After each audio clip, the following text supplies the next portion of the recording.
हमें इसको लेकर क्या तैयारी चल रही है?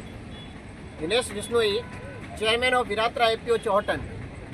जिस प्रकार से आदरणीय मोदी जी ने एक संकल्प लिया है कि अंतिम स्वर पर बैठे हुए किसान के पास में भी टेक्नोलॉजी पहुंचे, इसी को लेकर के कृषि विभाग आदरणीय पदम सिंह जी पाटिल साहब की विशेष पहल और विरात्रा एपीओ ने अग्रेसिव बनकर के कई कंपनियों से बात की और बात करने के बाद में ये किया कि जो सुइयां पोस्ट मेला है जहां पर 10 लाख से अधिक श्रद्धालु पहुंच रहे हैं और उसमें से अधिकतर किसान होंगे, तो क्यों नहीं उन कंपनियों को चौहटन के अंदर आमंत्रित किया जाए और जो नवीन तकनीकी आई है उसे उनको सीधा सीधा रूबरू करवाया जाए। तो इसी को लेकर के जब उनसे बात की गई तो मुझे कहते हुए बड़ी खुशी हो रही है कि जितनी भी न्यू विकास की नई टेक्नोलॉजी थी वो आपके सामने जो इक्विपमेंट्स लग रहे हैं, कल्टीवेटर है, डिस्प्लो है, इसके अलावा चाप कटर है, रोटावेटर है, वो सभी फैसिलिटीज़ लेकर के यहाँ पर न्यू विकास कंपनी पहुँची है। इसके साथ में विरात्रा एपीओ चौहटन की जिसके साथ डील हो रखी है, सोनालिका रोटावेटर न्यू टेक्नोलॉजी का, वो भी यहाँ पर पहुँचे हैं। इसके अलावा जो एक अपन कहें कि छोटी जेसीबी के नाम से जो प्रसिद्ध है और जो सामान्य किसान 40 लाख के अंदर एक जेसीबी लेकर के आता है, मेरे ठीक सामने खड़ी अगर आप देखेंगे कि जो जेसीबी है 40 लाख की आती है, हम ट्रैक्टर सहित मिनी जेसीबी यानी जो जेसीबी का लगभग 90% से अधिक काम कर देती है, केवल 14.5 लाख के अंदर दे रहे हैं। इसके अलावा किस प्रकार से जो एक ट्रैक्टर का मालिक होता है और उस ट्रैक्टर के मालिक को घर बैठे ट्रैक्टर कहाँ जा रहा है, ट्रैक्टर कितना माइलेज दे रहा है, उसका तेल चोरी नहीं हो, ट्रैक्टर को जो उसका ड्राइवर है वह गलत जगह नहीं घुमाए, इसको लेकर के नई स्मार्ट किसान जो स्मार्ट किट है वो भी लेकर के आए हैं, जिसके माध्यम से घर बैठे जो ट्रैक्टर का मालिक है वो पूरी ट्रैक्टर की मॉनिटरिंग कर सकता है और 100% उसके किसी भी प्रकार की, यहाँ तक कि ट्रैक्टर का माइलेज का भी पता चलेगा। अगर तेल चोरी होगा तो भी उस ट्रैक्टर के मालिक को घर बैठे पता चल जाएगा।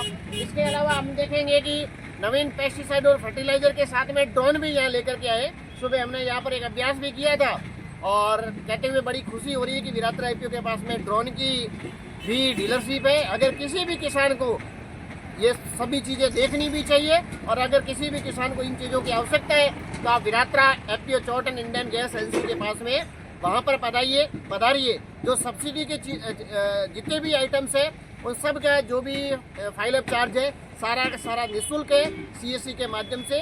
तो एक बार मैं पुनः आग्रह करता हूँ कि जिस प्रकार से कितने दिन चलेगा ये कार्यक्रम, कितने दिन चलेगा? ये 30 तारीख तक शाम तक यहाँ पर हमारा स्टॉल रहेगा।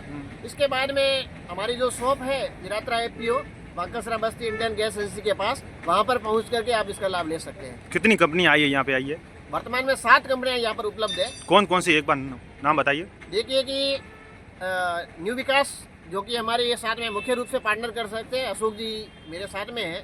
इसके अलावा बुल कंपनी है। इसके अलावा अगर मैं बात करूँगा कि सोनालिका है, लैंड फोर्स के साथ में भी हम काम कर रहे हैं, किसान ई मेट है, श्री कृषि इनोवेशन है।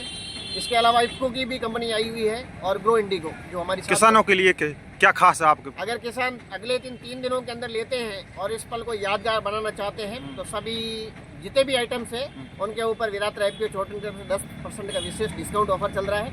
इसके बाद में आते हैं तो राज्य सरकार और केंद्र सरकार द्वारा जो निर्धारित 50% की जो सब्सिडी वाली स्कीम है वो हम निःशुल्क करवाएंगे। फाइल जो सबमिटेशन का काम है सारा का सारा हमारा रहेगा। किसानों के लिए आप क्या कहना चाहेंगे? आपकी क्या रहेगी अपील, क्या रहेगी? एक बार आग्रह करता हूं कि सीमावर्ती क्षेत्र के अंदर अगर मैं जब गया और कई प्रकार के जब संपूर्ण देश भर में घूमने के बाद अभी मुझे कहते हुए बड़ी खुशी हो रही है, संपूर्ण चौहटन के लिए गर्व की बात है कि मिलेनियम अवार्ड 2024 आदरणीय नितिन जी गडकरी के हाथों में मिला था।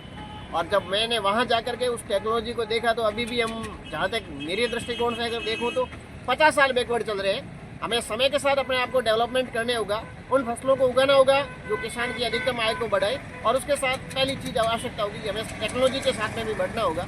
क्योंकि अगर हम टेक्नोलॉजी के साथ नहीं बढ़ेंगे और वही मानव श्रम के आधार पर चलेंगे तो निश्चित रूप से किसान की उपज कम होगी और जो खपत है वो ज़्यादा होगी। हमें खपत को कम करना होगा, आय को बढ़ाना होगा। धन्यवाद।